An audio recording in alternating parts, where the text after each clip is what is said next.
A pretty surreal scene that just unfolded here at Monroe Park about 20 minutes ago as the Williams Carter Wickham statue has been pulled down here in Monroe Park. Now, Wickham was a Virginia lawyer, plantation owner, and politician, as well as a Confederate cavalry general. Now, all of this, again, unfolding very quickly.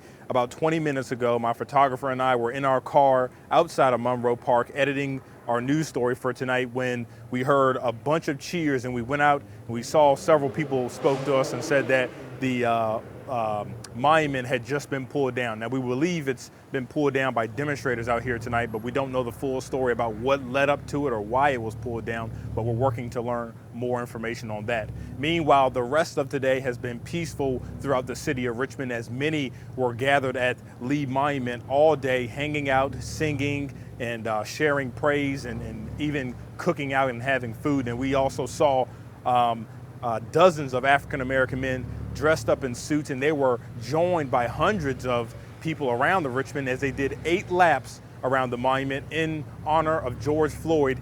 Here's a look at the reactions to some of the people we spoke with today earlier.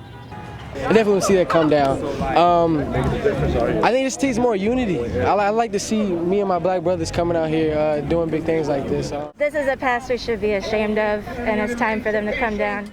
In modern times and having to live through these times, it has really taught me a lot. So this has made me really aware that there's a change that needs to happen. I'm fully committed to make that change happen. So I'm fully aware that things are happening in our country for the better.